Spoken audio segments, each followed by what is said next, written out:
towards the center? I think this is good. It's got straight ahead is really good. We just gotta make sure that us two are like, yeah. We're pretty loud. Yeah. No, it's a good spot for us to be at. All right, we are rolling. Good to go.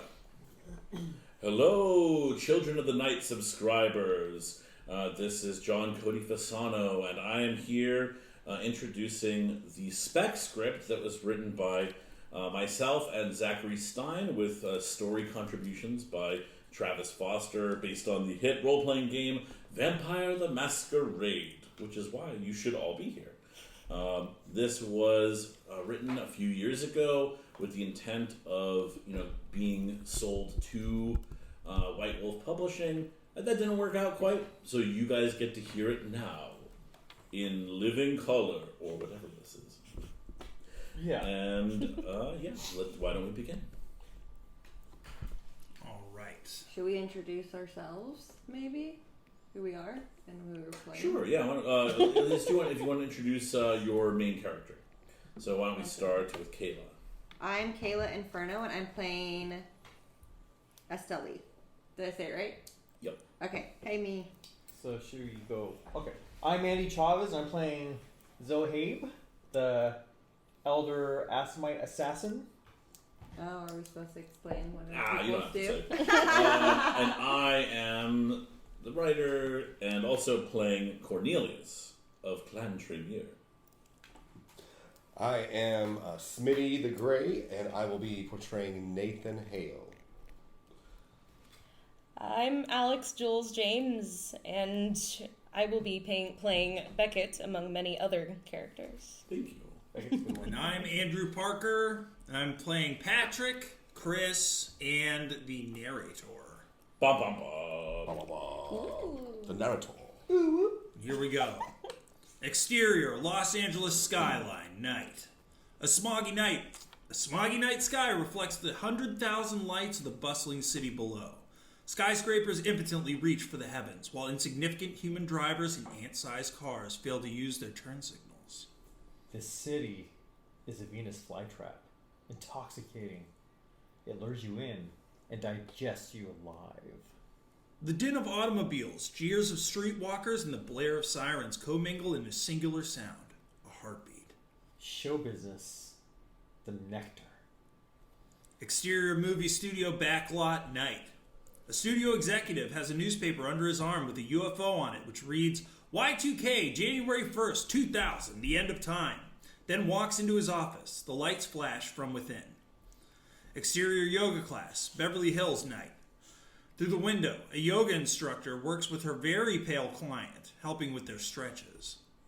Exterior warehouse night. We see a cattle call. A sign reads, modeling audition. Ooh. Beautiful women are lined up outside the industrial building and ushered in. Tall, tan, and lovely models exit. Rejected. The people. They're the meat. Interior yoga class, Beverly Hills night. The yogi watches her client do the downward-facing dog position. She reaches into her gym bag and grabs a wooden stake. With a warrior cry, she plunges the stake into her client's heart. Thick blood splatters her face. Exterior Los Angeles streets, night. Video footage of chaos. Cars on fire on the 5 freeway. Police harass homeless vagabonds. Fire trucks howl by. I love this town. Interior studio executive's office, night. The studio executive sits at his desk with movie posters behind him. There's a bottle of scotch sitting at the foot of an antique lamp. He hears a knock at the door. 2 beautiful actresses in fancy coats walk in. The executive undoes his tie and takes off his suit jacket. He looks hungry. He turns around and pours his scotch into 2 glasses as the actresses approach him from behind. Everyone wants to make their mark. It's too late for that. The girls take off their coats. Underneath, they're wearing combat vests and have weapons. The executive turns as Hunter charges through the door dressed like Van Helsing. The actresses and Hunter team up and tackle the executive. His lamp slides off the desk, casting him in silhouette against one of his horror movie posters. The executive screams until the Hunter drives a stake through his heart. Los Angeles is big. Way too big for anybody to care about anybody else. Interior industrial warehouse, night. Gaunt models stand before a photographer and casting director in a spotlight together. Hunters with flamethrowers leap from the shadows and unleash gouts of flame upon the models. The casting director grasps a crucifix while the models shriek. Ah! Exterior, nightclub, night. Neon lights make the street brighter than the day. They bring out every detail of the graffiti-covered building before us. Subtitle fades in.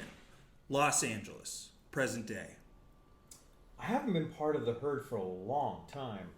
There are shadowy places where the rules don't apply anymore. I seek them out. Gothic nightclub patrons stumble out of the club, groping one another to dull the pain of their melancholy lives. The homeless leer at each passerby, babbling angrily at their own inner demons while fueling the nightmares of pedestrians. A cigarette lights up in a nearby alleyway.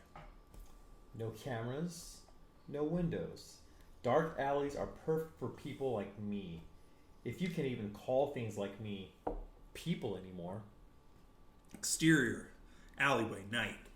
We see a face illuminated by a cigarette. A Corvette pulls it up into the alley from the streets. A silhouetted man gets behind the boxes to hide. Estelie, early 20s, emerges from the driver's side door dressed for the club. She wears knee-high stockings framed by high heels and a tight leather skirt, along with a trashy black corset made classy with a lace shawl. The look is brought together by flowing red locks. She fits in with the other tragically macabre poseurs. POV from the Strangler. She fumbles through her purse hastily, grabbing her wallet and dropping her keys accidentally. She walks to the bar. We pull closer to her keys. Interior, nightclub, night. Estelie walks past dozens of beautiful men and young women, clad all in black. Bloodlush by Anders Manga drowns out the voices of the patrons. Estelie dances seductively with beautiful women and gets lost in the vibrations. Exterior, nightclub, night. Estelie stumbles from the bar, kisses the bouncer on his cheek, then paws around in her purse quizzically. Exterior, alleyway, night. Our redhead walks down the alley, then looks into and around her car for her keys. Nothing. She notices that her door is unlocked. She speaks with the voice of a southern belle. It's your lucky night, Estelie. Interior, Estelie's Corvette, night. She rummages around inside her car to no avail. She hears a metallic jingling behind her. Her keys? She looks into the rearview mirror and eyes. Then a chain is looped around her pale neck. Estelie struggles for breath. I bet you want to scream. The strangler heaves until Estelie goes limp. Car doors open and close, revealing the strangler. And as he gets into the front seat, he has dead eyes and scraggly facial hair. He sweats and shakes as he clumsily gets on her and unzips his fly. Hot. Estelie's pale, veiny fingers twitch suddenly. Exterior, alleyway, night. There's a squelching sound as if biting into a juicy apple. Estelie's car rocks for a moment and blood sprays the window. We ascend the nightclub and peer into the rooms of a nearby apartment building. A couple screwing. A teenager listening to music while taking selfies. An old man watching TV. We reach the roof and turn to see the Corvette pulling away. And we can skip the credit sequence. Okay, Exterior, Hollywood Hills, night. Multiple level mansions cling to the side of a cliff with their owners, hoping that erosion is a myth. That rhymed. Winding side streets trap cars like rodents in a maze. From the air, we pull into one of these mansions, gliding past a viewer looking out upon the gleaming city. Facing the twinkling lights of the city is a live businessman in a gray suit with matching vest and pastel purple shirt. His hands are clasped together behind him. His hair is pulled back in a long ponytail with a dozen ties holding it firmly in place. This is Cornelius. The room has stainless steel furnishings. In a word, modern. Nathan, age 20s. Broad shoulders, dirty blonde hair, and a black suit with an American flag pin walks in. Both men are equally gaunt. Nathan speaks in an all-American voice. Cornelius, our guest will be arriving soon. Cornelius doesn't turn around. His voice is vaguely European. Excellent timing, and without a moment to spare.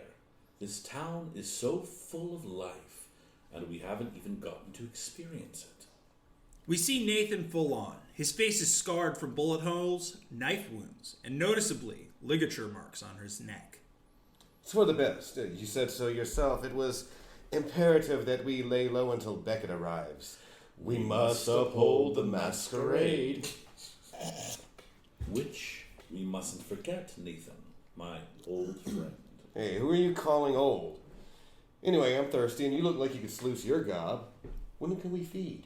Let us hope one of our lovely visitors is considerate enough to bring takeout for dinner.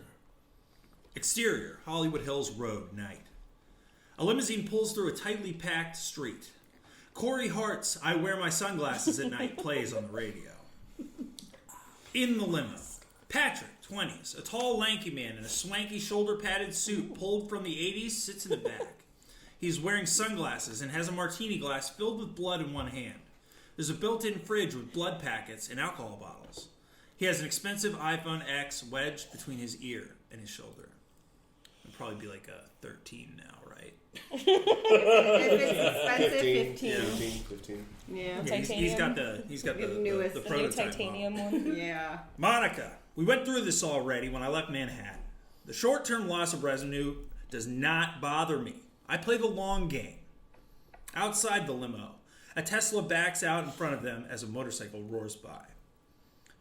I'm going to make LA the same cash cow for us and the shareholders as I did in Nashville. You'll be back in caviar and cocaine in no time. The motorcyclist cuts them off and the limo hits the Tesla. Inside the limo, Patrick's bloody drink splashes on him and on the clean suit jacket. Tony, this is a rental! Outside the limo, the angry driver of the Tesla gets out of their car and goes to the driver's side door and knocks on the window.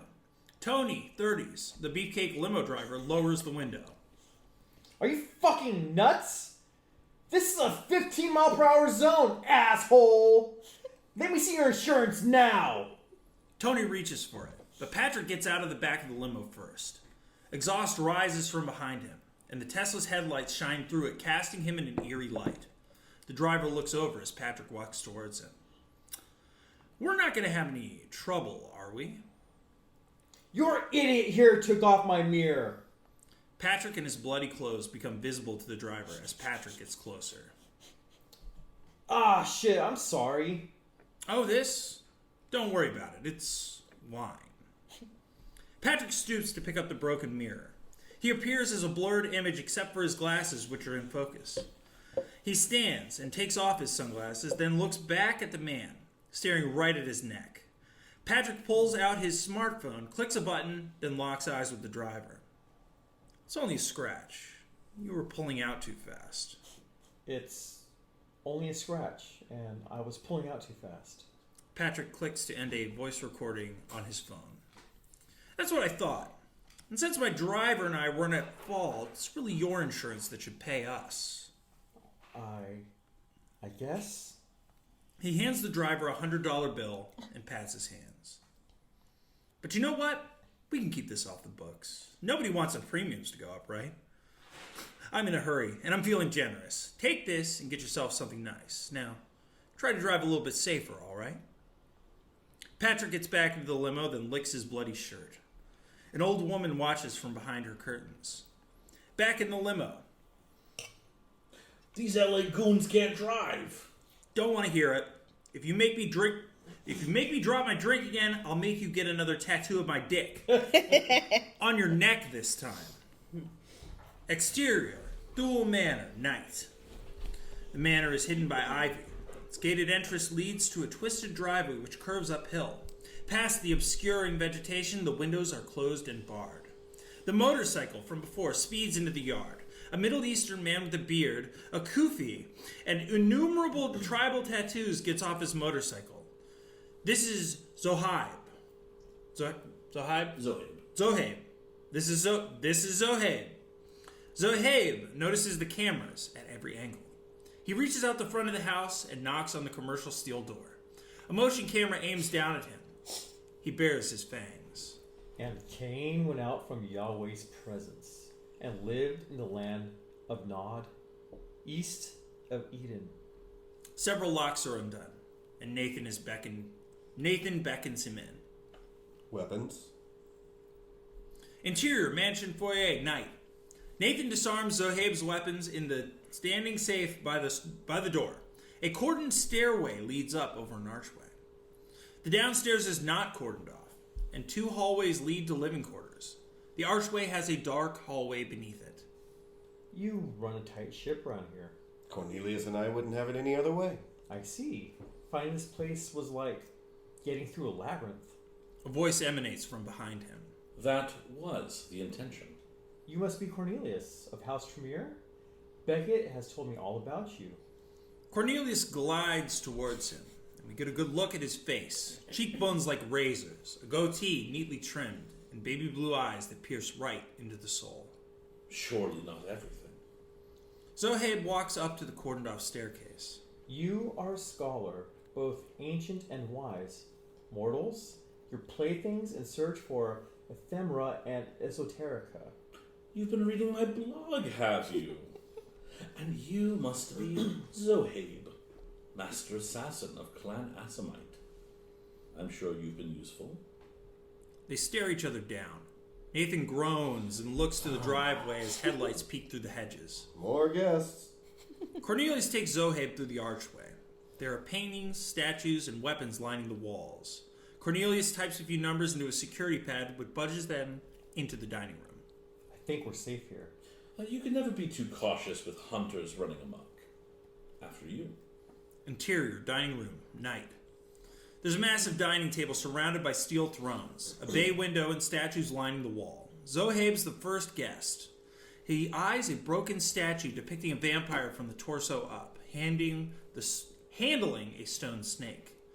Both figures bear their serpentine fangs. Zohaib touches the vampire's curved fangs. The Bassetti statue? The missing half. The museums have been trying to get their hands on this for decades. And the Settites have been looking for it over the centuries.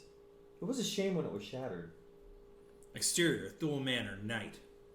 A car door slams. Tony hands Patrick a red suit. His trunk has extra clothes, guns, and duffel bags. Patrick changes. You're going to get that buffed out tomorrow morning, remember? He notices Nathan. Hey, killer! Never thought to thank you for that friendly extraction from New York. Bring it in! Weapons. Pointing to his fang. These are hard to get out. Nathan pats him down. Hey, you can at least buy me a drink first. Who needs weapons with you around anyways? Patrick looks over his shoulder as the Corvette arrives. Leg by leg, Estelie effortlessly emerges from the vehicle. Hot. Well, hello. She sachets briskly past him in 3-inch heels. There's nowhere on her body capable of hiding a weapon. She tosses her keys to Nathan gingerly. Food is in the trunk. Be a dear and grab it for me, would you? Patrick watches her swaying gait as she enters the house. We cool? Nathan nods and Patrick rushes inside. Nathan rolls his eyes. The hairs on the back of his neck stand on edge. He locks gaze with the white wolf at the edge of the driveway, lit only by dim street lamps.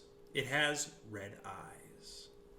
Nathan growls as the wolf moves back behind the cars. Instead of the wolf emerging, Beckett steps out wearing a trench coat, black sunglasses, and a hat. Beneath the hat, he has a long, greasy black hair and a smug grin. Beckett. Glad to see that you remember your sire, my child. You look about how I'd expect. The two men grasp at the wrists. Nathan's hands are calloused. Beckett wears long, thick leather gloves. Interior, dining room, night. Cornelius closes the curtains as Patrick and Estelie sit opposite Zohaib. Cornelius takes his seat at his throne. The throne is decorated with vampire symbols, including the Camarilla Ankh and containing the sigil of House Tremere, a circle containing a square, and a triangle jutting off one edge of the square. Beckett enters and looks down his nose on the assembly, revealing his ruby-red glowing eyes over the rim of his glasses. He tosses his ratty hat on the table, folds his coat over his arm, and takes his seat at the foot of the table.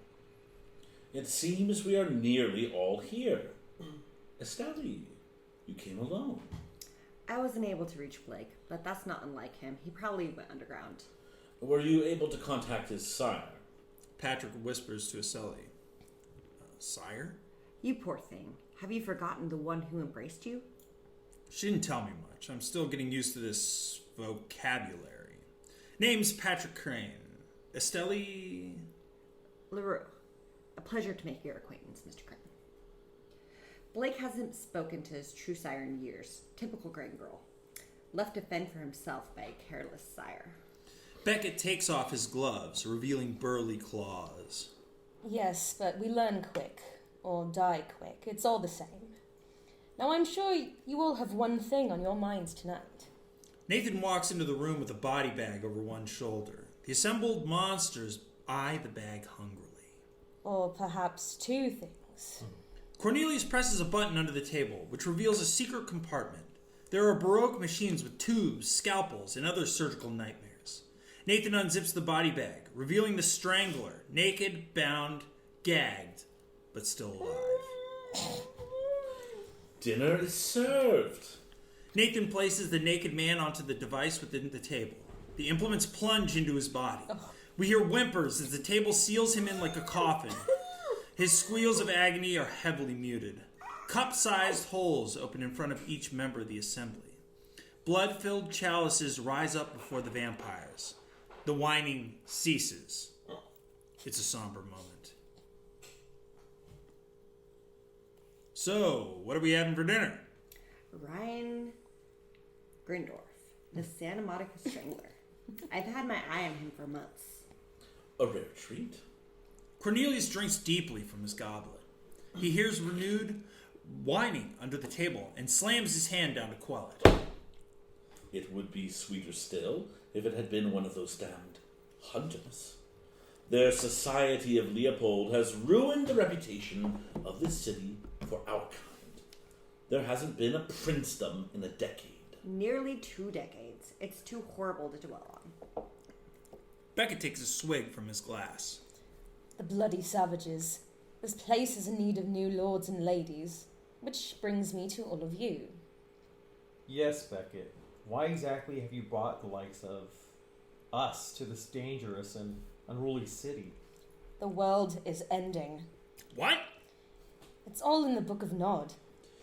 The Vampire Bible, supposedly written by Cain himself, foretells of Gehenna, when the antediluvians will rise and devour us all, most likely written by paranoid elders to keep thin bloods in line.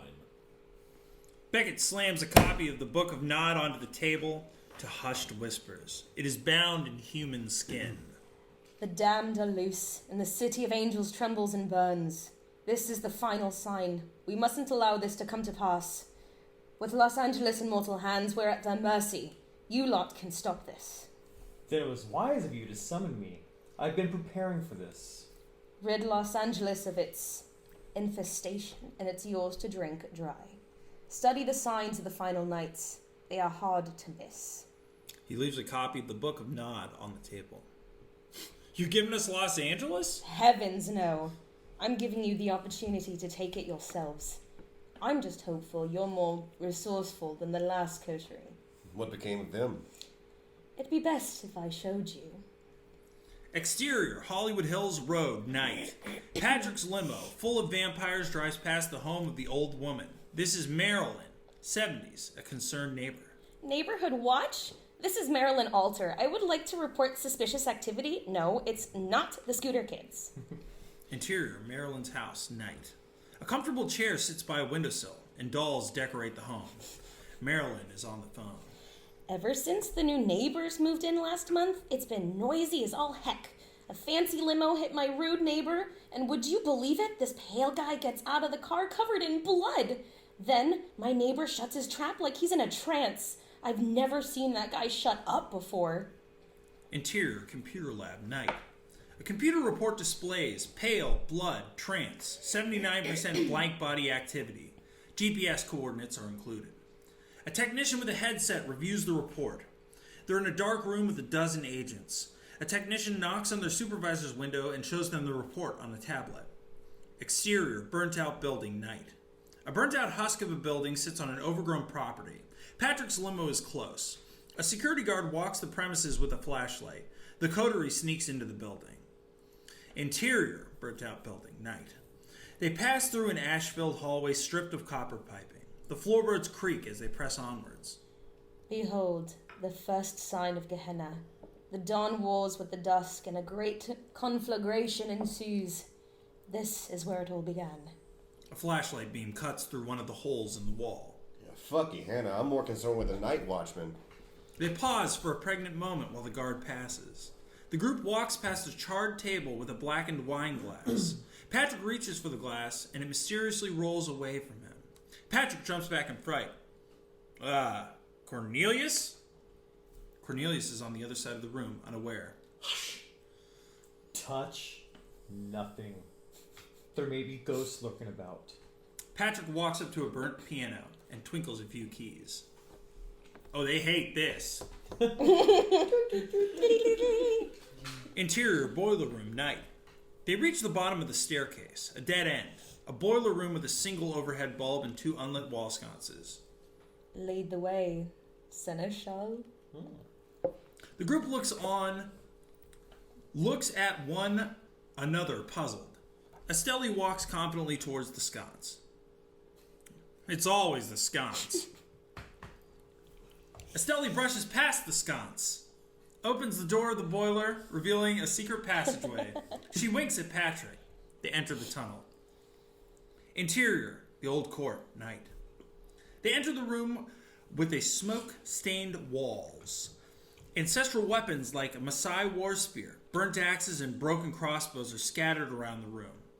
Shattered statues of unknowable age decorate the chamber. Rats scurry through piles of ash while the assembled vampires crunch bones and kick skeletons. Splinters of wooden stakes buried in the ash piles remind the coterie that these were once their own kind. The court chamber of Los Angeles? My old home. I should have died with them. Look and remember well the price of failure. The dust of the former Primogen Council, respected elders of each of your clans, now litters this floor. This is the danger of the hunters amongst the kind. I think I just stepped in the ash pile formerly known as Prince. Oh, jeez. Estelie glares at Patrick, then leads the party down a hallway with paintings of former vampire princes. She pauses and eyes the last painting on the hall disdainfully. Former Prince Lacroix. They push through the broken double doors. Interior, throne room, night. A massive throne covered in beautiful onyx has an ash pile in its seat. A smaller, bejeweled throne flanks it. The coterie files into this room, standing before the thrones. How did you survive? It was a stroke of fate. Prince Lacroix, Sheriff, Jurgen sent me out of town to pick up a painting for the prince. When I returned, my precious Camarilla was dust. I've heard that this Jurgen is a traitor to the Camarilla. Perhaps you were spared for a reason? What are you implying? Nothing. I'm just curious which sect you truly have loyalty to. The better question is, which sect are you asking us to pledge Los Angeles to? Beckett. That was Want to take that one over? Moving on. Yeah, give me a second. For some reason, my brain wasn't braining. The better question is, which sect are you asking us to pledge Los Angeles to, Beckett? I am a third-party contractor, so to speak. I don't give a damn about whether you choose to rule as the Prince of the Camarilla or Archbishop... there. Yay, British accents! Yeah. I'm not even accenting. I still can't read it, so we're good. The brain scramble is. Yeah. Do you want me to reread it from the top? Just go ahead, yep. I am a third-party contractor, so to speak. I don't give a damn about whether you choose to rule as the Prince of the Camarilla or Archbishop of the Sabbat. That's up to you. All I ask is that you lead as true vampires. Rule the night. How exactly do you expect us to fight off these wannabe Van Helsings? Time has done to them what it does to all mortals. They've grown complacent ever since they won. It's the last chance to strike. I accept your offer. However, I wish to be the sovereign. I have watched regimes rise and helped them fall, and to me, Gehenna is not just a myth, Beckett. Hold up. This is the 21st century, buddy. You're gonna need a leader who understands. Hold up. All of us are getting the Here we go. And it begins. Hold up. This is the 21st century, buddy. You're gonna need a leader who understands the people, who knows the market. That's my jam. Zohaib stands up and stares Patrick in the eyes. What makes you think you're worthy to rule over me, Mr. Crane? The beast in Zohaib overwhelms Patrick. He shuts his eyes. Cut to. Bitch.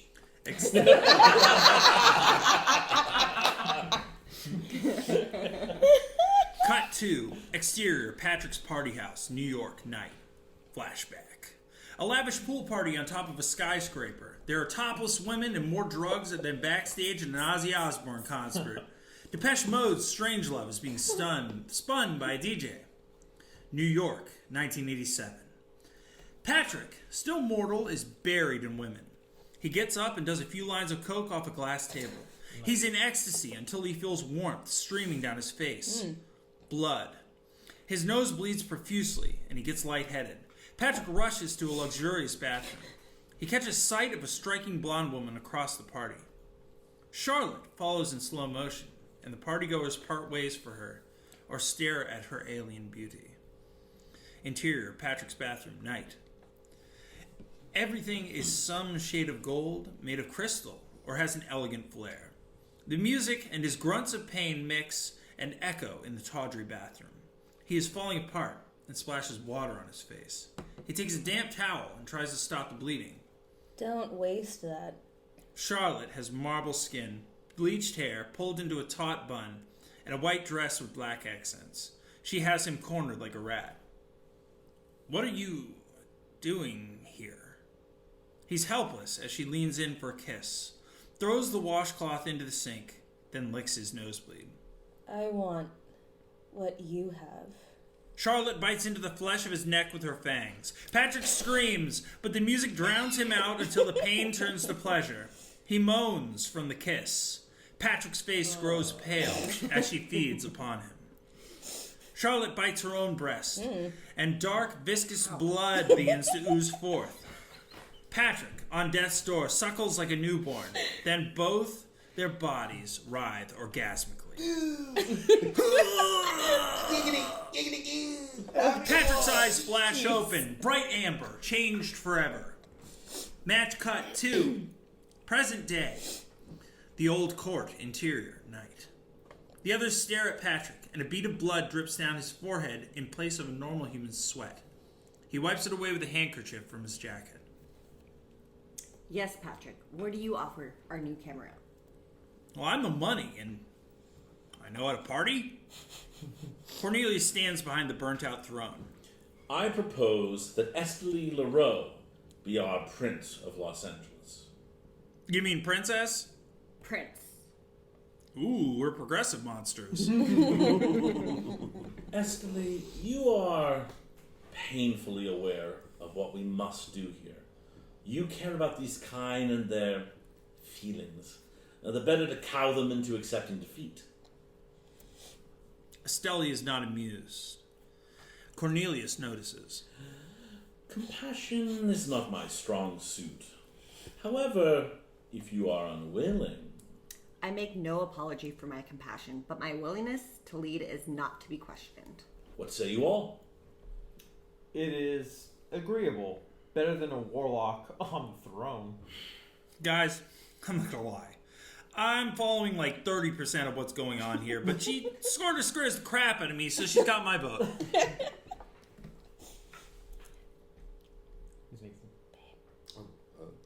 Beckett, she looks just like she left the battery. The brattery. The brattery. She is right here. And I don't understand what the brattery means. Estelie, you may be a thin blood by the standards of many elders, but you come from good stock. If Nathan pulls his head out of his arse, Los Angeles will have a new prince. Nathan grabs the burnt antique Maasai war spear on display and throws it right for her heart. Estelie dodges and grabs the spear mid-flight. She curtsies ever so slightly. Fine. Beckett, you have my word that we will rid this city of the hunters. I nominate myself to be Estelie's seneschal and offer her guidance. I graciously accept you as my right hand, Cornelius. Then it's settled. I take my leave. Prince Estelie. A word, Cornelius? Interior boiler room night. Cornelius ushers Beckett through the boilerplate. Your little coterie here has promise. I'm still uncertain why you selected that young joker. Though his generation is high, and his knowledge of kindred affairs is dismal, and his etiquette leaves much to be desired, I wouldn't underestimate Patrick Crane. Interior World Trade Center night. Definitely flashback. Too soon. Damn. Glass windows allow us to peer into Patrick's office. He's working at his desk. Behind him, we see a shelf filled to the brim with business accolades, awards, and trophies. There is a signed acoustic guitar as well as a framed platinum albums. Subtitle fades in. New York, September 11th, 2001. Ooh. Patrick is working on a dated iMac computer with a bulging, colorful red plastic shell. Classic. His alarm clock goes off. 5 a.m. He turns it off, stands up, and puts on his jacket. All of a sudden, Charlotte storms in, covered in blood. She starts dragging him towards the door. He resists and grabs a hold of her, giving her a puppy dog smile. He plants a kiss on her frantic lips. They clear the surface of his desk. He survived New York. Elders fell. The two vampires make out obliviously as wanton cries echo through the building. Heavy footfalls approach. Even after the disaster, his corporation has risen swiftly through the Fortune 500. The door to the office opens, and a group of blood-covered Sabbat psychos in spiked leather jackets, some with mohawks, and one with a mask and cassock, storms into the room.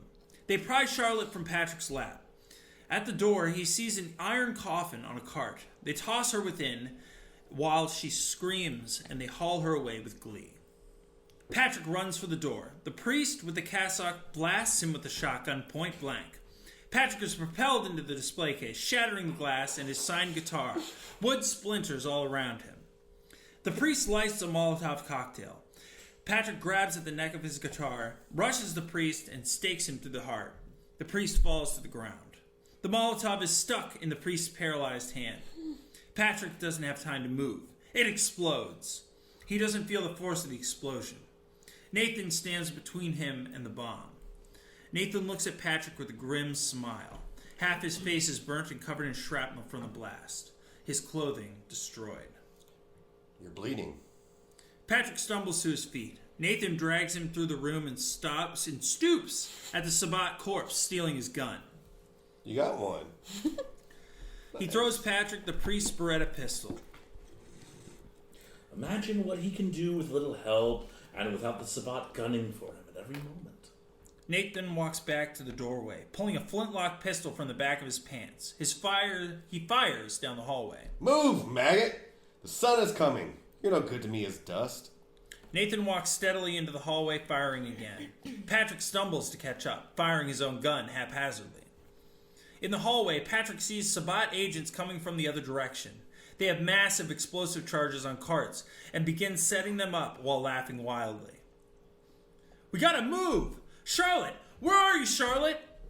He runs to follow Nathan and the sound of screams. Interior, boiler room, night, present day. Beckett and Cornelius ascend the stairs. Impressive. But it's not me you have to impress, Cornelius. It's the inner council. Leave them to me. I did have one question before you go. Oh? Beckett dusts off his coat and puts on his hat. An Assamite? In our Camarilla court? What are you playing at, Beckett?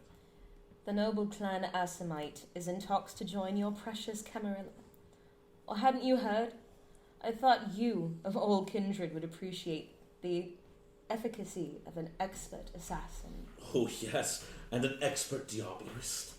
You fear he's going to feed upon you? I assure you Zohaib's blood is thicker than the rest of you all. His is closer to Cain. Don't you trust me? No. I know what's really troubling you. Cornelius raises an eyebrow. Is that so? Perhaps pangs of guilt have caught up to you after all these years. Highly unlikely. Not even about that itsy-bitsy blood curse the Tremere elders bestowed upon him and his people. Not all of them were elders at the Treaty of Tyre. It does put a damper on diplomatic relations. Beckett pulls him close and stares into his glacial eyes. Then you'll be happy to know that the curse was broken. Beckett pats Cornelius on the cheek. Cornelius' face is frozen in shock as Beckett walks through the upper hall. Exterior, burnt-out building, night. Cornelius exits the compound, looking around. He hears the screech of an owl. The clouds above roil in the gray sky above. Downtown Los Angeles gleams in the distance beneath the infinite heavens. Exterior, Van Nuys Boulevard, night. The limousine passes streetwalkers, gangsters, and tweakers near apartment buildings and the Van Nuys car dealerships. Sounds like Van Nuys. Pretty right on there. Lived there for a while, never go back. It pulls off the main street into the small urban road. Exterior, sober living home, night. A large crucifix stands over a doorway of a 3-story apartment building with a rent-a-cop standing on guard. A sign reads, St. Arnold's Sober Living Home. The Coterie exits the limo in front of the building. Cornelius will have your quarters in ship shape upon our return from Thule Manor. Thank you, boys, for helping me in retrieving a few of my things from, well, the place I bade my haven. I know it doesn't look like much, but it's kept me safe. Huh. I can't go in there. Oh, my Patrick, our kind are allowed to walk on hallowed ground. Not that. It's a sober living home. You feed there? Without the alcohol, it's just blood. Estelie walks to the door of the home and whispers to the guard. He eyes them suspiciously, then buzzes them. Interior, sober living home, night. Half the light bulbs in the hallway are burnt out. A moth-eaten couch sits next to a coffee table with stale donuts and overfilled ashtray. The sound of a woman whimpering emanates from a nearby room. At the end of the hallway, by a staircase, an older woman with dark eyes stares blankly as she steadily creeps over the shaggy green carpet. The Coterie swiftly ascends a flight of stairs. Interior, Estelie's apartment, night. The door opens into a dark room. Estelie turns on the lights, revealing it is well decorated in her Gothic style with red flare. The others shuffle in. Nathan closes the door. Estelie walks to the windowsill and touches the cold pane of glass while looking out upon Van Nuys. If I am to be prince, you will all play a role in my court. I will need an enforcer to make sure my edicts are followed. My dearest Blake would be first choice, but... It should be me. Should be my responsibility in his absence. I'll be your sheriff. I call deputy. I get it. You want American Sniper, not American Idol. Nathan Hale, a patriot or a traitor. You are willing to stake me. Now you offer to be in charge of my domain's security. What's changed now? Well, you're the commander-in-chief. Now. She opens a closet and tosses him a pile of suitcases. What about you? There's something familiar. Have we met before? I've worn many hats over the ages. Perhaps we met in a past life, my prince? I am Zohaib al-Shams. I offer you my skill at dealing death. Let your enemies be mine, and they will fall. Many princes of late have appointed the position of scourge to monitor my comings and goings of kindred in the city, and to hunt the thin bloods. He packs the contents of a bureau, but one of the compartments is locked. In a split second, he has a lockpick in hand and opens the compartment, revealing a beautiful rose-handled rapier within. If what Beckett says is true, the time of thin bloods grows near. Reading from Beckett's Book of Nod. In the second sign, the blood runs thin, and creatures unknown rise. They need to be dealt with before the masquerade is breached. Patrick packs a bag of clothes for Estelie. Patrick, playing with her sexy lingerie. What's a big deal with the masquerade anyway? We're stronger than humans and way cooler. These knights, the power to rule openly as gods, it's no more. Our disciplines attract the wrath of the righteous against Canaanites. Kindred. Zohaib. My apologies. As an anarch, my people pick and choose their philosophy as we see fit. Estelie hears the muffled crying of a baby in a room nearby. She remembers the whimpers of the strangler entombed. You're in the Camarilla now. The Thin Bloods have done nothing wrong, and I will not persecute. Sorry, let me start that again. You're in the Camarilla now. The Thin Bloods have done nothing wrong, and I will not have. Oh my Jesus. Blech. I promise I can read. Okay. Restarting, and let's see if I can actually do this. You're in the Camarilla now. The Thin Bloods have done nothing wrong, and I will not persecute them for the crime of birth. My first decree is that all kindred who choose to sire and push the curse of undeath on a mortal within my domain, or even to create new ghouls, must clear it with me first. Your Majesty! It's a vampire's right to sire and create ghouls. If you are concerned about the diluting of our blood as scourge, your duty is to be... Oh, I think that's just a typo. Okay, is that what it is? Yeah. It's to enforce it. This rule is okay. If you are concerned about the diluting of our blood as scourge, your duty is to enforce this rule. I will weigh the burden of damning another on myself alone. Violators are to be brought to me. That could be arranged, my prince. What about me? What do I need to kill? I'm a lover, not a fighter. You precious boy, don't be silly. I won't put a lettering chisel to a hammer's work. I have a better use for you in my court. Exterior, Hollywood bus tour, night. Series of shots. Patrick kicks his legs up on the seats of a double-decker bus as it visits Hollywood's top spots. He chats with other tourists. They stop outside of the Capitol Records building and he tries to find a way in. Interior, computer lab, night. The technician sits with their supervisor. Do you want to call in Christoph and his team? Not yet. We need evidence. Not blood. You're both. I just forgot to write them in. I have a migraine, so my vision's all fucked up. So, like, as I'm reading, like, I can't see it, like, clearly. And then I have to, like, stop and, like, read it before I can, like, actually, like... Yeah, it's Act fun. 3. All right, Act 3. Exterior, Thule Manor, night. In the distance, Patrick's limo leaves the manor. The bay window is open and the lights are dim. The room is empty except for the entombing table. Something thuds within. Interior, dining room, night. The strangler manages to force open the table. He weakly clambers free and scans his surroundings. The coast is clear. He runs for the exit and crosses the threshold. Interior, Thule Manor, night. The strangler runs through the hallway, but his perceptions distort. Uh-oh. Oh, no. What page are we on? 30. 29. Okay. Oh. Thank you. Sorry, Here my we bullshit reset. You're at 29? 29. Oh, I guess I am too, but my thing right here says 30. Oh, Right, yeah. right, Yeah. The official page 30 because of the title. Yeah, Title page. gotcha. The strangler runs through a hallway, but his perceptions distort and he feels like he is running for eternity. Behind him, he hears ponderous footfalls echoing. He looks back behind him to see a distorted image of a slender man in a black suit. Terror has him. The strangler ducks into a side room and finds himself instead at the other end of the same hall. Laughter echoes from around a corner.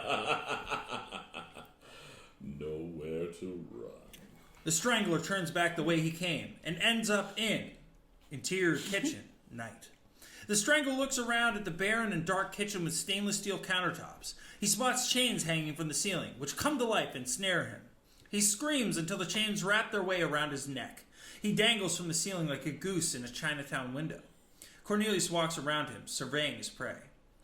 Interior, Zohaib's room, night. Zohaib opens his OtterBox case while the sound of the strangler's screams echo through the halls. He removes his laptop, then opens it and powers it on. The laptop casts an eerie blue light on him as it boots up. He opens a secret compartment in his OtterBox, and we see pieces of a sniper rifle. He picks up the barrel and reaches into the case, pride on his face. He lifts out a boar snake and begins meticulously cleaning the rifle. After he finishes cleaning the rifle, he checks his emails, and we see the subject line, Red List Targets. He opens one of the messages, and we see the face of Jurgen. a blonde-haired vampire with an inverted ankh tattoo on his forehead. There is an overlaying text that reads, Wanted, Jurgen von Verden, for the crimes of diablerie and treason. Your time will come. Interior, Estelie's room, night. The new prince surveys the Spartan room where she's been loaned. The mantle is loaded up with war medals and trophies. Estelie picks up an old, rusty cannonball. Nathan, your room is so cheery. She replaces the cannonball and turns to look at the bed. The sheets are crisp and clean, but olive drab green. Estelie opens a suitcase at her feet. It's full of picture frames and paintings. She takes a black and white photo of Hollywood Boulevard's Walk of Fame and hangs it over the mantle. It's a start. Next, she reaches for a portrait of Blake, a handsome man outside on a sunny day in front of a plantation. Estelie gracefully falls onto the bed, clutching the portrait to her bosom.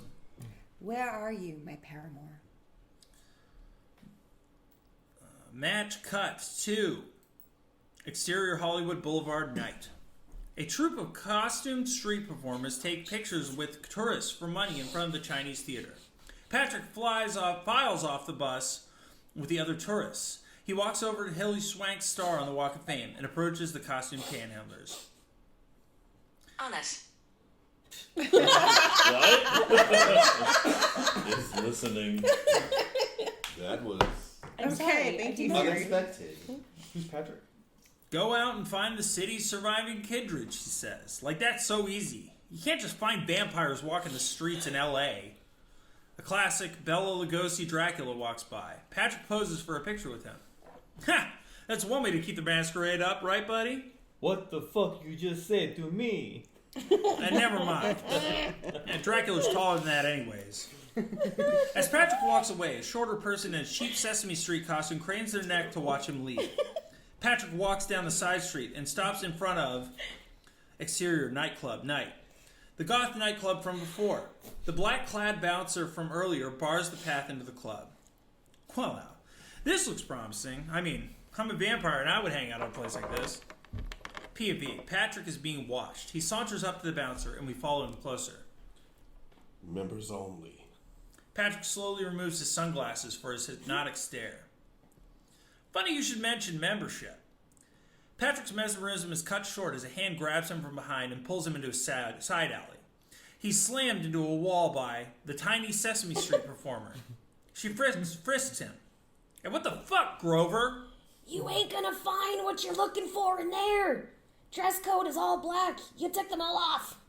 What the hell are you looking for? The street performer quickly rifles through Patrick's pockets. Like a magician, she opens her hand and dangles Patrick's wallets between her two fingers. In her other hand, she reviews his driver's license. Patrick Crane, you're a Libra. You know how hard it is to get a fake ID these days? Give it back. Pal, you stick out like a sore thumb. Maybe a green thumb. She then throws his wallet, the driver's license, up in the air. He fumbles to grab it. When he looks around, she's gone. Ah, son of a bitch! Patrick picks up his ID and credit cards from the grimy alley floor. He groans as he wipes the cards clean. He stands up and punches the wall in frustration, breaking his finger. Ah, fuck! I'm not cracked up for this. He pops his finger back into place with a wet snap. Voiceover. This is how you embrace destiny. Exterior, Patrick's apartment, New York, night, flashback. Cornelius stands on the balcony. The door is flung open with red curtains fluttering around him. Which one of you is destiny? In the distance, a plume of smoke illuminated by city lights scars the sky. Fire trucks rush to the scene. Police cars cordon roads and evacuate those nearby. This is Ground Zero. New York, September 11th, 2001. Interior, Patrick's apartment, New York, night. The studio apartment has scattered beer cans and pills. A woman's corpse leans against one wall. Patrick and the blonde hooker have sex on his bed, while the brunette with open bites on her neck writhes next to them. Patrick flips the blonde over and licks the brunette's bite wound. His saliva closes the wound. Cornelius is a voyeur to the debauchery. Patrick bites the blonde. She's enraptured by his vampiric kiss and goes pale. Patrick bites his own wrist. He moves it over to her mouth. But Cornelius pulls Patrick away with unexpected strength. How feeble you are. Give her to me. I have nothing. Cornelius kills her with a decisive bite to the throat. Patrick roars in frustration and tries to punch Cornelius. The Tremere Elder deftly parries with an open hand. Look, now you've made me touch that unclean harlot. Vampires have all the time we want to plan for our successes and dreams. You're being rash. We're rulers of this world of darkness. Act like it. She took everything. She was everything. I couldn't even save her when she needed me. Patrick, naked, goes to his window. A helicopter flies by. And now she's dust. Towers fall. Civilizations crumble. Immortality is not always forever. The Sabbat did this to her as part of their holy war. There's nothing you could have done for her. You're still here. Her blood lives in you. Patrick climbs up over the balcony railing. You call this life? Your inner beast is a powerful ally. Let it dine on your enemies. Take revenge on them, not yourself. Patrick teeters on the edge of falling. So I can drink and fucking kill? So I can wake up to the world crumbling around me? If that's all you care about, chump, you've wasted enough of my time. Cornelius checks his pocket watch over a tense silence. Patrick tries to get up over the railing, but slips and falls. Oh, fuck! Cornelius lashes out, missing Patrick. He clutches his fingers into a fist. Patrick is suspended in midair. The pavement is calling your name, Mr. Crane. Ready to answer? Patrick dangles in place. He sees the massive plunge. God, no. Cornelius, I'm sorry. Patrick is pulled over the railing by magic force. Apologies are overrated. You get one. If you jump again, I won't be there to catch you next time. How did you... Hundreds of years of practice, which you'll get if you don't throw yourself into traffic. I willed for this mastery. He hands Patrick a sleek black business card with gold leaf lettering. Patrick looks over the card while Cornelius walks to the door. The name of the card reads, Zelios Incorporated. Call me when you know what you will for, Mr. Crane. Nathan comes into focus by the threshold and opens the door for Cornelius. They exit together. Patrick stares into the smoke of Ground Zero. Bloody tears fill his eyes. Exterior, Hollywood Boulevard, night. Present day, I would assume. Yes. Patrick stares at the Ripley's Believe It or Not building, a spectacle he would have missed if he had jumped. I'm not going to get stepped on anymore. The tour bus drives off without him in the background. He does not notice, nor does he care. Exterior, mansion, topographical view, night. The mansion and neighborhood appear as if on a mapping program. A gardening van enters the neighborhood. Interior, Estelie's room, night. Estelie sits on the bed and kicks off her heels. She loosens her corset, tosses it on a chair, and takes in a big breath. I thought the discomfort would go away after breathing stopped being a necessity. Estelie reads from her diary, a beautifully browned, vintage book with yellowed pages. She finds a dead flower.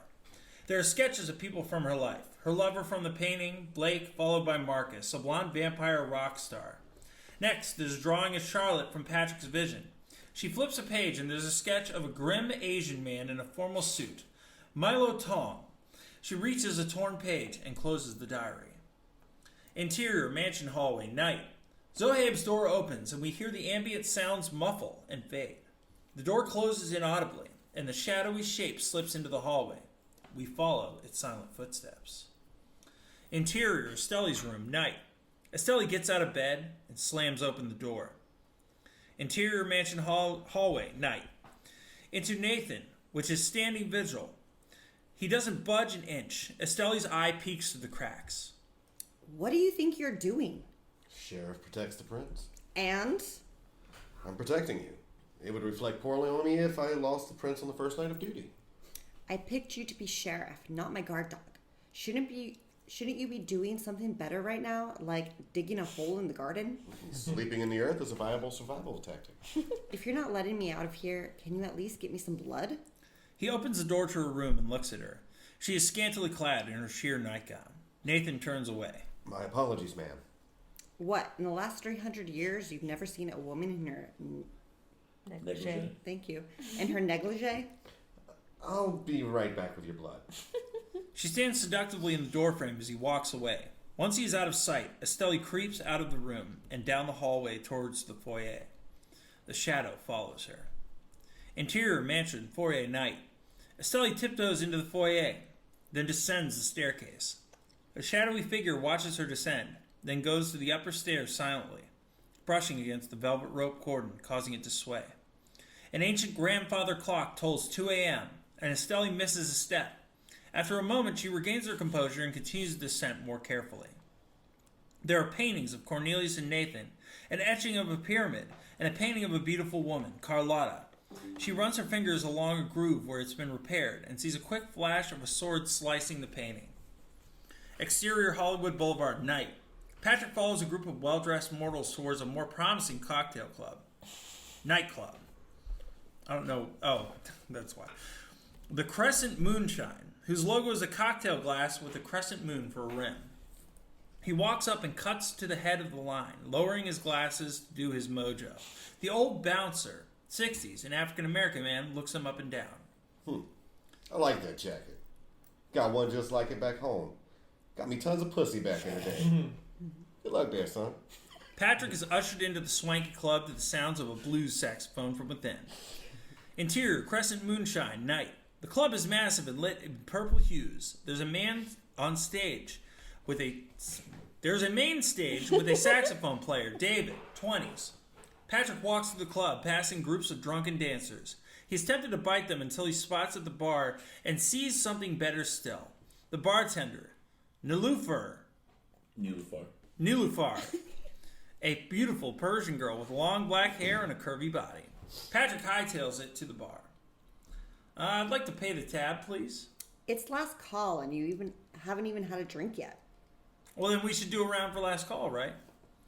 Pointing to the patrons, get him one more Long Island. They look too busy to pay. You take credit? She takes a bottle of Blue Label scotch, pours him a shot, and then hands him her receipt. He writes a huge tip of $200. It's too much.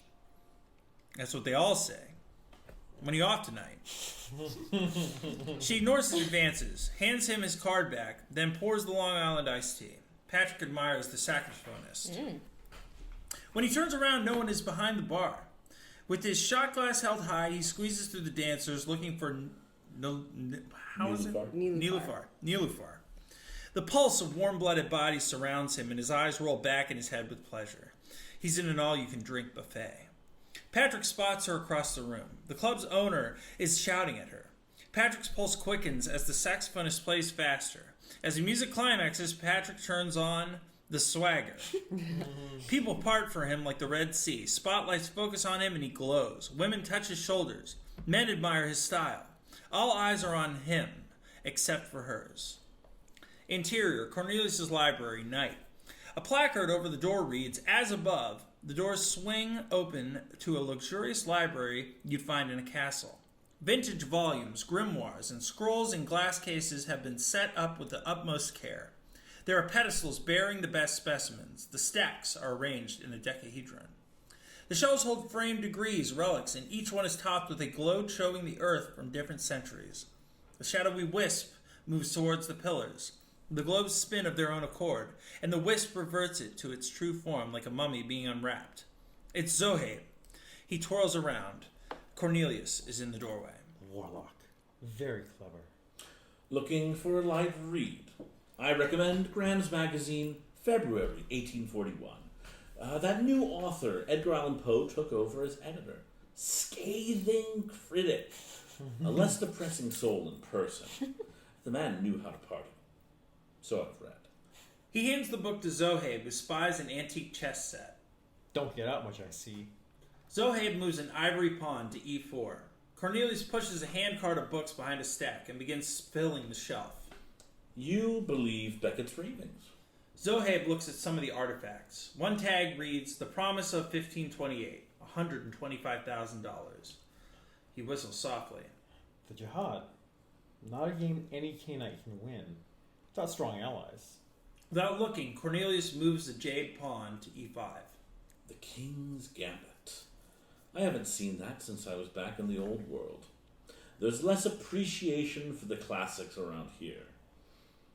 I've come a long way, Zohaib. In my old age, don't I deserve a little peace and quiet in my own chantry?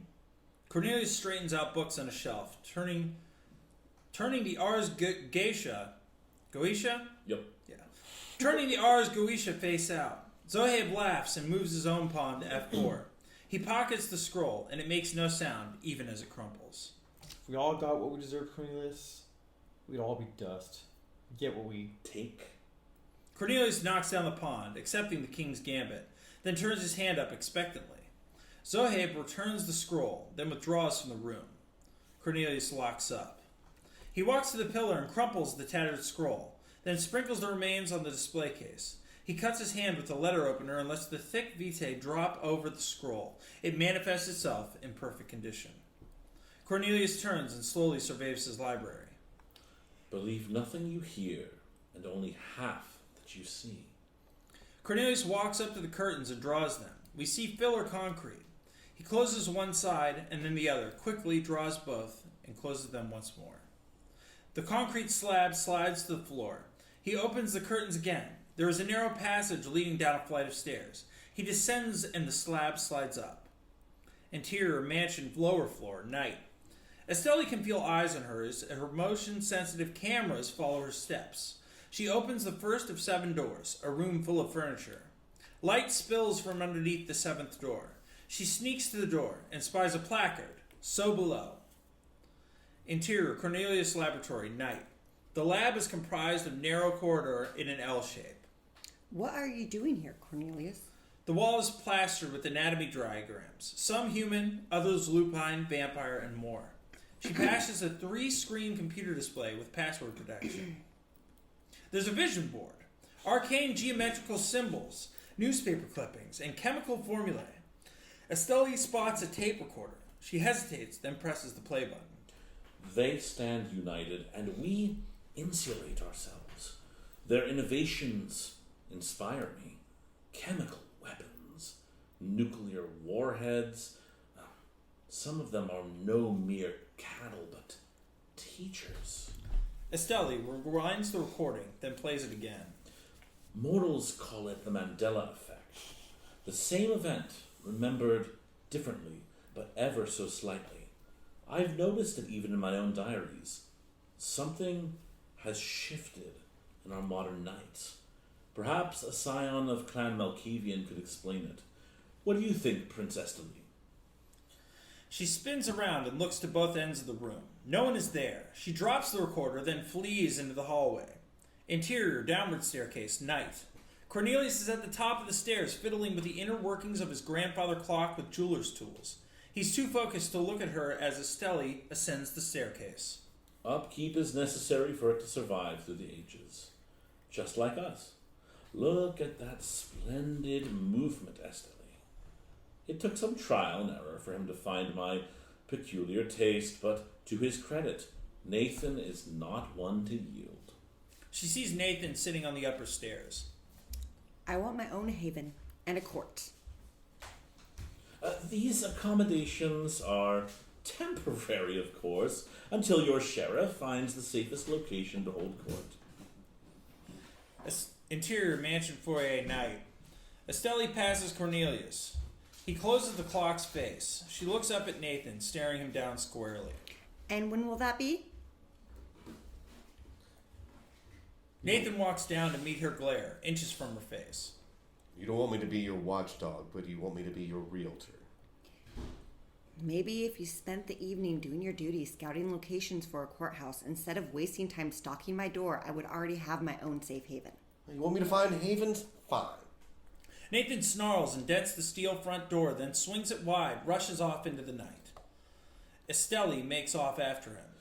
I wouldn't. The gangrel curse brings out the animal in him. You'd have better luck taming a lion. My sentinel, please ensure... What is that? Seneschal. Seneschal. Well, I can't fucking read. My seneschal, please ensure he makes it home safely. And Patrick as well. I don't believe he's returned yet. Wait, he's not here? I asked him to go into Los Angeles to find news of other kindred. He is our Harpy now, after all. He doesn't know what that means.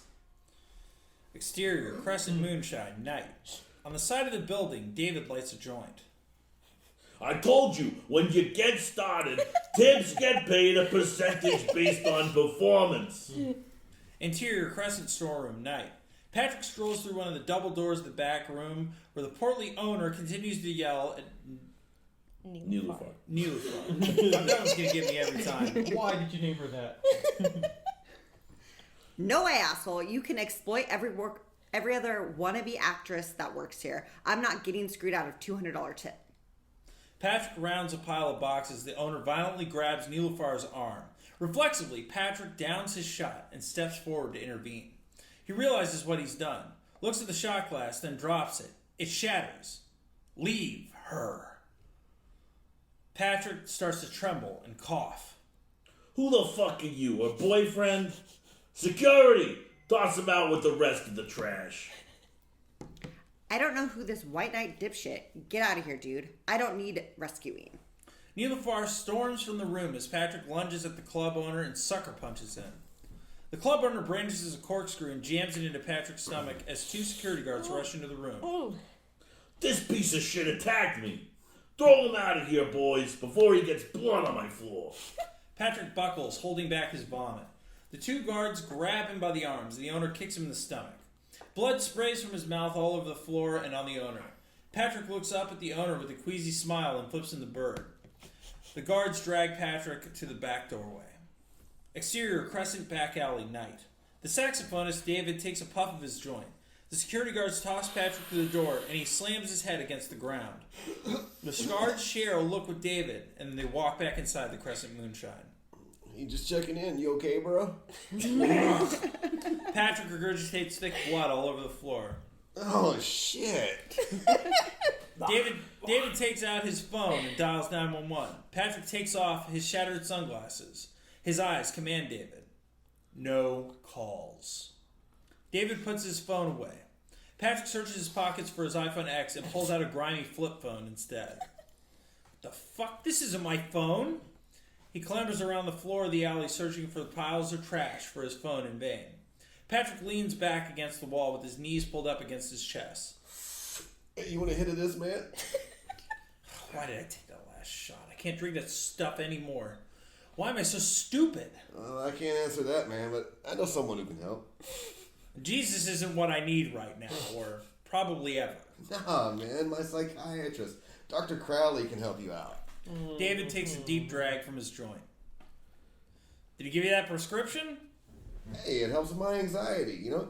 It can probably help you with your alcoholism. I'm not an alcohol... Okay, maybe I have some self-control issues. Act 4, exterior, Hollywood Hills, night. Cornelius drives down the road at breakneck speeds, deftly bobbing and weaving through the maze of parked cars. Nathan darts across the road on all fours. Cornelius slams the brake and swerves to avoid hitting him. His rear wheel gracefully taps Nathan on the shoulder as the car comes to a halt. Nathan's eyes are bloodshot and wild. The passenger door opens and Nathan leaps in. They tear down the road, passing the gardening truck from earlier. Interior mansion foyer at night. Estelie hears the Mercedes speed off in the distance. Finally. She nearly closes the door as headlights appear at the bottom of the driveway. Estelie leaves just a crack open to watch. Exterior, Thule Manor, night. It's the gardening truck. The engines turn off. A gardener steps out, then grabs his gear and gets to work. It figures you found a legal way to enslave people, Cornelius. Interior, Mercedes, night. Cornelius and Nathan speed down the 101 freeway. Cornelius' phone rings and Patrick's name pops up on the screen. Patrick, where are you? Not telling. You must be Mr. Cornelius. Ah, this game. You have the unfortunate distinction of knowing my name. I don't have yours, yet. Nathan presses a button on the dashboard, revealing a police scanner. He initiates a call tracing program. Your Patrick is sloppy. He's cute as hell, but that doesn't cut it where I come from. What have you done with him? Nothing. Yet. What is it you want? Be precise. This city is a dangerous place. You never know who can be trusted. What a predictable waste of my time. This city is twice as dangerous as you thought. You catch on quick. I want to meet. Nathan's tracer brings up an address. Cornelius floors it. Exterior, crescent moonshine, night. POV, we see Patrick and David at the side of the building. And what utility does that hold for me? I figured you'd want to see your flunky. He's here. Cornelius and Nathan arrive at and exit the Mercedes. No one's there. There's distant splashing in the sewer beneath them. This is a trap, isn't it? Oh, I hope so. Then I would finally be rid of you. Exterior, Crescent Alley, back, night. Patrick and David are both leaning against the wall away from the coagulated blood. Patrick hands his flask over to David. Hey, you don't need any more of this. David looks at the blood vomit. Yeah. Patrick's eyes ensnare him. Drink. A shadow covers David's face. Cornelius stands at the end of the alley. Nathan is on guard by the Mercedes. Hey, this is my buddy, Correct. Did my buddy tell you anything interesting tonight? Yeah, your boy got cock-blocked hard and he came out here and... He points at the bloody mess. My friend is on the paleo diet. I'm surprised he hasn't adjusted fully. Cornelius gets under Patrick's lanky arm. Drink up and we go before dawn. David's a friend. Then he won't mind a little donation for your health. My friend is sick. Can you help me to get him over this dumpster? David helps to move Patrick to the dumpster. Patrick can feel David's warmth and smells the alcohol in his breath. Cornelius backs away from Patrick and David. David's warm blood is irresistible. Patrick bites into his throat. A garden hose levitates into Cornelius' hand and turns on. He sprays the coagulated blood down. Patrick grips David tightly. David gasps, paralyzed with pleasure. Nathan watches out for any witnesses. That's enough. Patrick? Oh, you can lead a vampire to blood, but you can't make him stop drinking. Patrick? Damn it all. Patrick is telekinetically thrown into a pile of trash. Cornelius unwillingly licks David's bite shut, then sprays him with the hose. Patrick wipes garbage from his suit and bares his fangs at Cornelius, who nonchalantly texts the time in his pocket watch. Patrick charges him. Cornelius swings the pendulous watch at Patrick. Patrick, heal. Patrick freezes. Cornelius turns his pendulum on David. You celebrated your performance with a bit too much booze. Then you went for a dip in the LA River. Cornelius' eyes overwhelm David and he collapses. He rises from the garbage and looks around. Everybody's gone. Patrick's regurgitated blood drips into interior, the sewer, night. Dark sewer tunnel, heavy breathing. A humanoid lurks in the murky waters and stirs the thick vitae with a bony finger. Interior, Mercedes, night. Patrick, Nathan, and Cornelius speed home, windows down. You mind-fucked that guy! It takes discipline to dominate minds. We're naturally gifted. Patrick turns on the radio loudly. How Soon Is Now by the Smiths plays at high volume. Cornelius turns it down. Their minds are like computers. You can offer a simple command, or if you practice, reprogram them. Nathan rolls down his window and Patrick turns the music up. Exterior, Thule Manor, dawn. The hated sun begins its ascent over the hills, casting the surrounding landscape in gray and blue tones. Interior, Thule Manor, foyer, dawn. Cornelius routinely checks the curtains around the manor. He drifts to his grandfather clock and places his head upon it. He hears every movement with clarity. There's also a tiny white noise. His eyes flash open, faintly glowing blue around his pupils. He scans the room. The clock strikes and he grabs his ears in pain, then stumbles into the wall. He tunes out the thunderous clock and focuses on the white noise. He walks towards the front door. He hones in and locates the source of the mechanical whirring, a surveillance bug near the window. He opens the window and floats the bug into the foyer. Nathan, if you're awake, please come down at this instant. Nathan plods down the staircase in a tank top, boxes, and dog tags. He rubs his eyes, struggling to stay awake. What is it? The rest of us have to wake up early tomorrow night. Cornelius holds his fingers to his lips, and in perfect ASL signs, we are being watched. Nathan flips him off. Cornelius floats the bug over to Nathan, proving his point. Everybody Everyone, wake up! We're being watched. Enemies could strike at any moment. To arms! Nathan opens the safe and grabs his flintlock pistol. Estelie and Patrick rush in from the hallway. Nathan tosses Patrick his pistol and Estelie her rapier, then puts on his signature earpiece. Cornelius dashes upstairs. Interior, Cornelius' security room. Dawn. In a flurry of motions, Cornelius pulls up monitors that see all around the house as well as the property. He doesn't see anyone at the gate. An earbud floats into his own ear. I'm your eyes, Nathan. Be my nose. See if you can sniff out more of those bugs. Over. Copy that.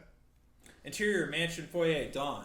Estelie wears her sheer negligee, wielding her rose-handled rapier.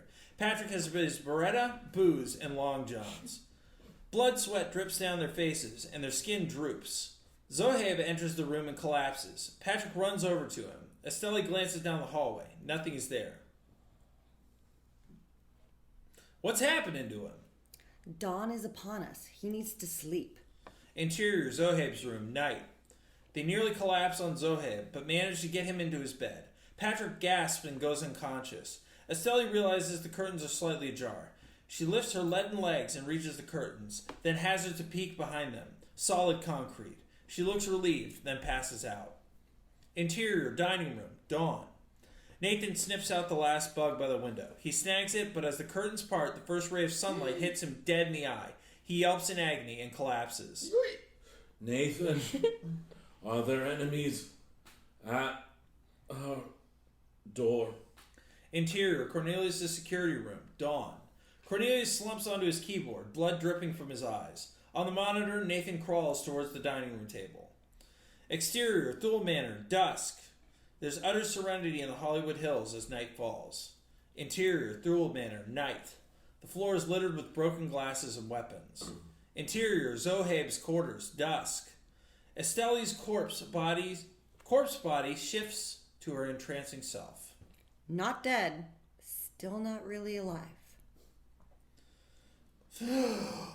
What the hell happened last night? And what's making that racket? You are. Oh, it's like someone tried to decapitate me and aimed high. I tried that once. Bitch got away. Let's check on the others. They looked at Zohaib, still sleeping soundly. Oh, aren't they so cute when they're sleeping? Interior, dining room. Night. Cornelius has dry blood streaking from his eyes. Nathan's eye is scorched away. Estelie's in her nightgown. Patrick has a migraine. The listening devices sit on the table. So, our company had a setback. Our investments remain intact. The competition is coming. They've been in this market longer. Perhaps I can extract some trade secrets from our friends. Cornelius leaves with the bugs in his grasp. Hey, can I speak frankly, Prince? Of course. What the fuck for? Or what the fuck? This is not what I signed up for. Zohaib enters the room, garbed in stealth gear with weapons. Then leave now while it's getting interesting. My fault. I missed them. I'm more worried about who they are. You can flog yourself later. Or I can flog you. Your choice. It's a fucking Sabbat. They followed me from Manhattan? Quit blithering, you fool. Mexico City is the Sabbat capital. Why did I let Cornelius talk me into coming here? Portland sounded way better. I hear the craft brewers are delicious up there. The Sabbat didn't do this. They're the Sword of Cain, not spies. They torched this place first. You know, that's a good point. They were more of a throw bombs first, ask questions later type of gang. Ooh, what is this, Kevlar? I like it, Zohaib. Whoever it is, how could they have found us so quickly? Cornelius and I have been very low profile. I mean, we barely fed. They all look to each other. Patrick looks the most guilty. What did you do? Interior, Cornelius' laboratory, night. The room is lit by Cornelius' computer screen. Cornelius works methodically with his jeweler's tools to open the casing of the radio transmitter. He attaches its tiny wires to a circuit board and a magnet and a USB cable. Audio software on his computer imports from the device. We hear Nathan's recorded cries. Cornelius presses a button and loops the recording. He pops the flash drive into his mouth. He has each bug similarly attached, forming a pentagram. His hand forms a circuit within the pentagram. Sparks dance between the pieces. He opens his eyes. They're blank except for binary code, which dances upon them. The veins in his face become visible, and he throws his head back. Interior, cyberspace, night. Cornelius appears as a red hologram holding 5 cables attached to the digitally oversized pentagram and bugs. He is in a dark world of ephemeral, binary, and fleeting images. Around him, data flows in literal streams. He bites into a data stream with his digitized fangs. Images of other homes in his block being watched circle around his head. He sees Marilyn's face. He reaches out, and a charge zaps the report. Dozens of screens of other data go dark. Spider-like programs made of electricity and light probe at him. They dismantle his digital avatar body, pixel by pixel. Interior, computer lab, night. The original computer goes dark while a technician works on it. He slams his desk and starts rebooting his computer. Interior, cyberspace, night. The sound of the computer rebooting echoes around him.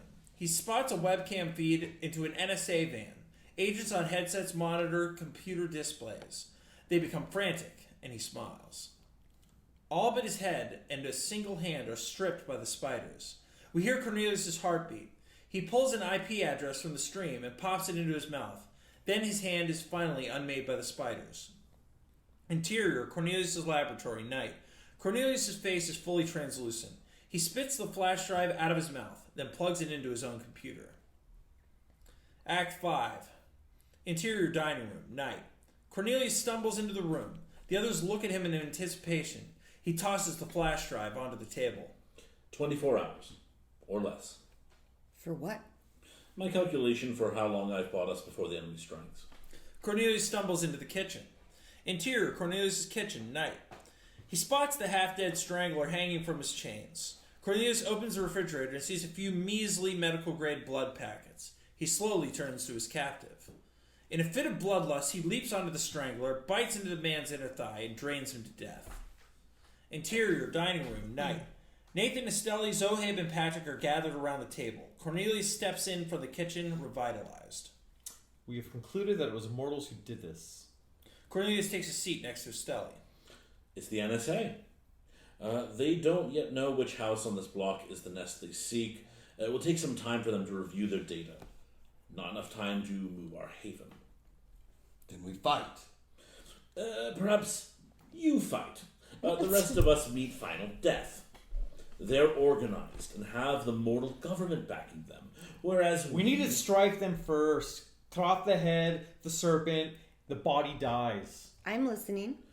I thought a suicidal plan might be inevitable. This flash drive contains an IP address associated with their surveillance vehicle. Can you find it? Patrick's new flip phone rings, and he answers it. Now, let me guess, this is 2004 and you want your phone back. He listens for a moment and cringes. They give him a who is it look. He puts it on speaker. I can solve your kin problem for you, Princey Pooh. Darlene? Is that you? What gave it away, my dulcet tones? Darlene, I thought you were dead. Been laying low, pawning phones, same shite, different night. About your problem. NSA's good, but not ShrekNet good. May I come over? I'd rather not relay that information over the phone. The front doorbell rings. Better answer it. Your Majesty, she may be dangerous. I'm counting on that. We are short on allies, Cornelius. Nathan excuses himself to answer the door. Cornelius stands. I must leave at once for Vienna. Excuse you.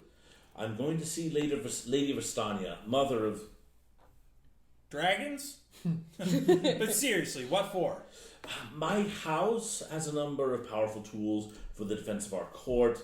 It may take a week to return. Bullshit. My jet can get us there and back in 2 days. How kind of you to offer. I'll take good care of it. No. I'm coming with you, dude.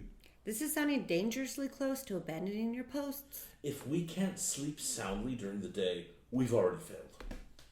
Interior mansion foyer night. Nathan unfastens all of the locks, then cautiously opens the door. Nothing is there except a duffel bag. Suddenly, Nathan grabs the street performer out of thin air by the neck. I was looking for you.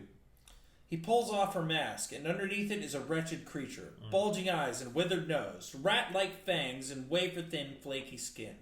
She has stringy hair. This is Darlene.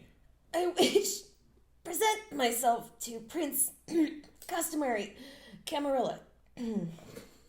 Interior dining room, night. Nathan tosses the newcomer into the room. Darlene pulls herself up by the table. She draws looks of disgust from all around, except for Estelie, who looks empathetic. Welcome to the court of Los Angeles. You stand before Her Majesty, Estelie of Clan Toreador, Prince of Los Angeles. What do you offer as prestation to our prince?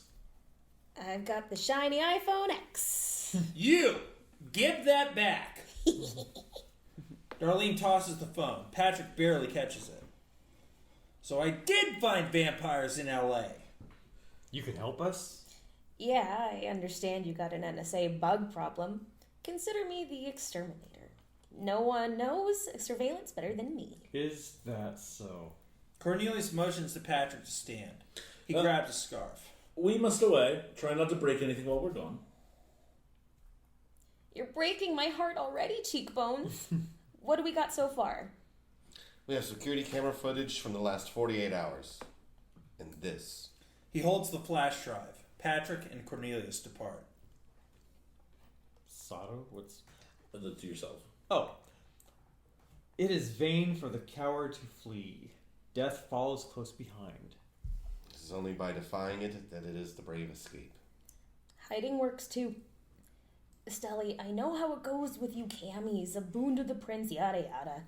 I offered the finding of the NSA assholes as my prestation. That's a fair offer to me. So, where's these cameras at? Interior, Cornelius' security room, night. Nathan pulls up the footage. Darlene is out of her costume and now wears ratty sweats and a flak jacket. Darlene pulls a laptop from her duffel bag, then snatches the flash drive from Nathan's open hand. She plugs it in and inputs a dozen passwords into her computer screen. Zohaib and Estelie watch them closely. Oh my. It began with a call from some ugly old broad down the block. Look at her. She doesn't hide her face. This could take forever. I hope you brought someone to drink. I don't work well on an empty stomach. What should I be looking for? Any weirdos on the property in the last 48 hours, other than us. These guys can operate day or night. I didn't see anyone at night. Beckett and Cornelius both left in a hurry. Perhaps they knew something we don't? I did see the gardener show up pretty early this morning. No, our gardeners don't start until 7 a.m. Why didn't you say anything? Maybe because you stormed off. I figured Cornelius wanted them on our schedule to give them a check. Ever heard of direct deposit? Scoot over, Odin. Nathan gives her a one-eyed glance and moves over. Darlene rewinds to the prior morning. Gardeners in a pickup truck work in the night. Cornelius returns with Patrick and Nathan. A second gardener gets into the mystery gardening van. Bingo, we got him. This Cornelius guy always so paranoid. You have no idea. I like him already. You know, I should introduce him to... Nathan taps the screen. The gardener places something under the windowsill on the camera. Darlene pats Estellie's back. They're sneaky, but I'm sneakier. Now, this is just one guy. They usually have backup, like us. He probably has agents in the van. Perhaps if we eliminate these field operatives, we can find their base? First, we must entrap them. Once they realize that they're listening to the same thing over and over again, they'll be back. Maybe sooner than you were hoping. I've got a bead on their van. Exterior, LAX airport, night. The limousine drives to the busy airport and pulls up to the private hangar. Cornelius walks up to Patrick's private jet while planes take off in the distance. You've done well for yourself. I had to downgrade a bit. No dancers on this one. Exterior, Thule Manor, night.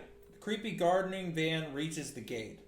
It stops short of the Thule Manor and lets out the gardener. The gardener hops the wrought iron gate into the yard. He checks under the windowsill, feeling around for the bug. Nothing there. He reaches into a pouch for a new bug. A blurry shape watches the gardener as he moves his next target. The blur snags the bug. The gardener reaches in the air vent and sticks his hand inside. He hears a twig snap behind him. and a soft growl. His other hand reaches for a hypodermic needle in his pouch. Then he jabs it into his arm. He looks back to see Nathan standing between him and freedom. He makes a run for it. The gardener moves inhumanly fast, but makes one error. Nathan is faster. He grabs the man and swings him into the front door like a rag doll, banging out the dent he made earlier. The agent's dazed. The van speeds off down the road. Nathan hisses at it. The gardener uses this distraction to inject another needle. Nathan dodges a wide swing for the gardener, and the gardener strikes a tree, knocking bark loose with his bare fist. Nathan is surprised. Exterior, Hollywood Hills, night. The van speeds off when suddenly, thwip! A silent shot pots their wheel. The van skids into a guard railing. Zohaib reloads his sniper rifle. Interior, NSA van, night. A bullet hole appears in the windshield, and the driver's brains splatter. Darlene materializes in front of the van in a ski mask and jumps on the hood. The agent in the passenger seat uses his partner as a human shield and steps on the gas. Darlene holds on for a moment, then rolls over the van and hits the ground. Exterior, Hollywood Hills, night. The van lurches around a corner.